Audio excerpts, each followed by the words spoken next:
Hola, mi nombre es Laura Sofía Lino Paz. Soy estudiante de la licenciatura en Comercio Internacional. Voy en quinto semestre y mi tema es subculturas inglesas. Voy a hablarles de qué se caracterizan, de qué están constituidas. Y bueno, como introducción voy a hablarles de qué es una subcultura.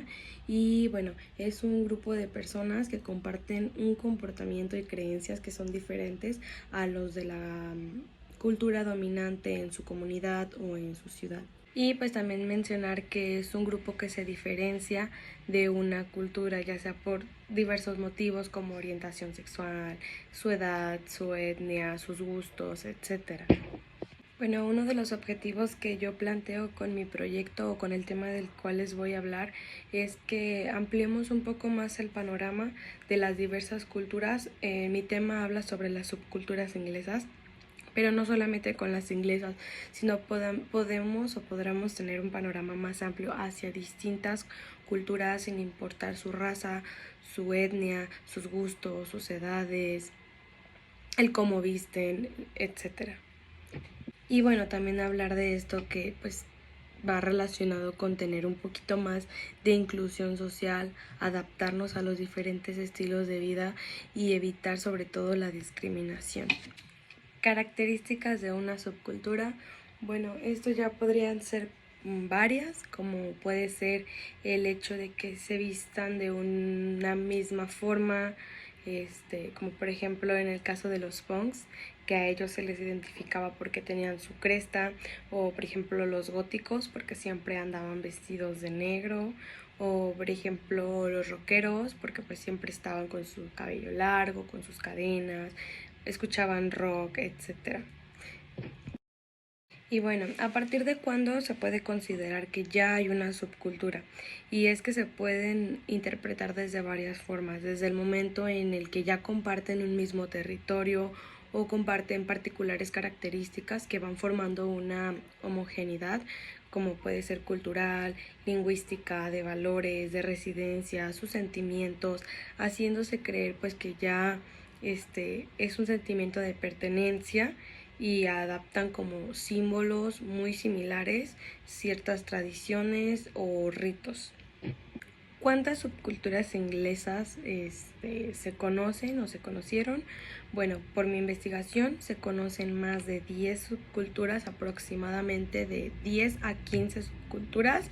Sin embargo, yo tomé más énfasis a dos subculturas que para mí han sido como las más influyentes y un poco más interesantes, y son las siguientes.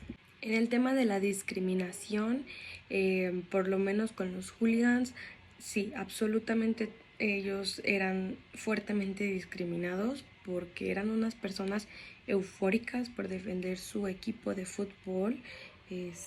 Y pues el hecho de que hicieran los actos de vandalismo cada que ocurría un partido hacía que la misma gente los fuera identificando y pues cumpliera con todas las características de que eran unas personas agresivas, y eso hacía que la gente no se les acercara para nada. Y en el caso de los punks, a diferencia de los hooligans, sí fueron discriminados, pero no por un tiempo prolongado.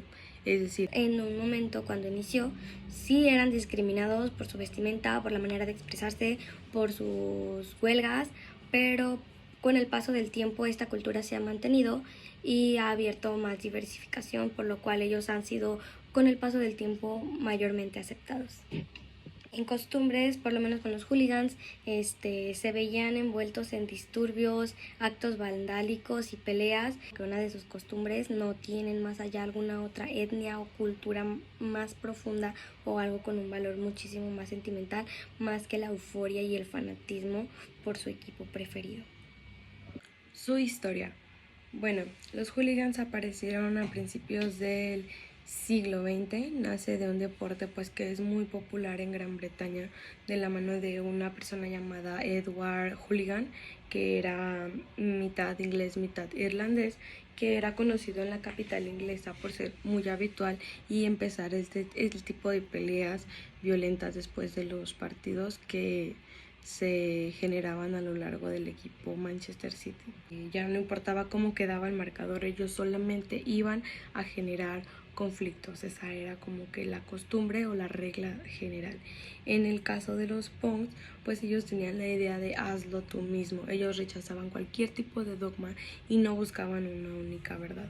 Ellos tenían un desprecio hacia la moda y la manipulación mediática y también estaban en contra del consumismo. ¿A qué países llegó? Por lo menos el movimiento hooligan se mantuvo en Inglaterra y llegó a tener muchísima influencia a la fecha en Argentina. Son muy pocos los casos, por eso ya no se considera una subcultura viviente. En el caso de los punks, se fueron a continentes como América y Asia y también llegaron a conquistar el resto de Europa.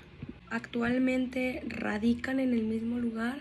La verdad es que no, los hooligans ya en estos momentos no se encuentran activos y en el caso de los punks pues aún siguen siendo millones, pasando casi 40 años después de su creación, se sigue hablando del punk, aunque sí el hecho es de que aún por el mismo cambio del tiempo la subcultura ha ido cambiando y han tenido cambios a través del tiempo. La verdad es que por lo menos ya con los hooligans no se supo nada, ellos ya no se encuentran activos. Y pues en el caso de los punks, pues sí, las filosofías se siguen manteniendo, sin embargo, por lo mismo de que llegaron a diversos continentes y países, se transformó y pues a la vez también se reinventó. Y como conclusión, de manera más explícita, la forma en la que las subculturas se desarrollaron, con el fin de conocer pues los orígenes, posteriormente cómo se desarrollaron, qué costumbres tenían y así determinar los ideales, el porqué de su movimiento y también pues determinar bajo un propio criterio por qué en algunos casos sí había discriminación en alguna de ellas.